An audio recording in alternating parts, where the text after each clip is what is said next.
ঘুম থেকে উঠে এদিকে ব্রাশটা করে নিয়েছি, করার পর এদিকে টুকিটাকি কাজ ছিল সেটাও কমপ্লিট করে নিয়েছি। যেমন বিছানা ক্লিন করা, ঝাঁট দেওয়া, ঘর মোছা সব করার পর বাইরে এখানে বৃষ্টি পড়ছে আর বৃষ্টি দেখতে বেশ ভালোও লাগে। প্রচণ্ড বৃষ্টি হলে অতটাও ভালো লাগে না, ভাবলাম বৃষ্টির ছোঁয়া হাতে লাগাই।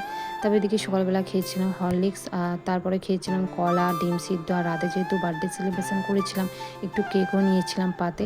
তবে এদিকে আমি সবজি কাটতে বসে পড়েছি। আর আমাদের বাড়িতে বাজার হাট আমার শ্বশুরই করে, আর শ্বশুর গিয়েছিলো মার্কেটে। এদিকে হাজব্যান্ড আর শাশুড়ি মা গেছে বাজার করতে, আর বাড়িতে যেসব ছিল সবই আমি কেটে নিয়েছি। তবে এদিকে আমার হাজব্যান্ডকে বললাম, যেহেতু বাবুকেও স্নান করানোর টাইমেই স্নান করাবো বলে ভাবলাম ওকে বলি যে বিনসটা কেটে দিতে। ও কেটেও দিয়েছিল, আর এদিকে শাশুড়িমা চিকেনটা ধুয়ে দিয়েছে। তবে এদিকে আমি পটল ভাজা, আলু ভাজা সব ভেজে নিয়েছি। আর এদিকে যেহেতু রাইস করবো, এদিকে আমি ভাতটাও করে নিয়েছি। আর এদিকে গাজর, বিনস সব ভেজে নিয়েছি। আর এদিকে আমি মিশিয়ে নিচ্ছিলাম গাজর, বিনস, কাজু, কিশমিশ সব ভেজে নিয়েছিলাম। তবে একটু পরিমাণে ঘি, লবণ, চিনিও দিয়েছিলাম, সেটার ভিডিও করা হয়নি। তবে এদিকে চিকেন করবো বলে এদিকে চিকেনটাও বসে দিয়েছি। প্রথমে আলুটা ভেজে নিয়েছি, তবে এদিকে পেঁয়াজটা ভেজে নেব।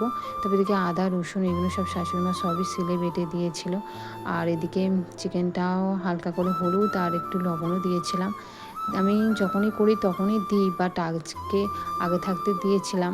তবে এদিকে আমি চিকেনটা কষিয়ে নেবো ভালোভাবে। আর চিকেন খেতে তো খুবই ভালো লাগে, আর বিশেষ করে চিকেন কষা। তবে এদিকে আমি সব কিছুই দিয়ে দিয়েছিলাম। আর চিকেন তো করা খুবই সহজ, যারা রান্না করো তারা তো জানোই। তবে এদিকে আমার রান্না বান্না কমপ্লিট হয়ে গেছে, আর তার আগে আমি স্নানটাও করে নিয়েছিলাম।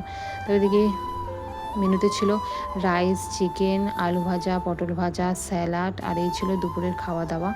তবে এদিকে আমি একে একে সবার জন্য খাবার বেড়ে নেব, আর এদিকে আমিও খেতে বসে পড়েছি।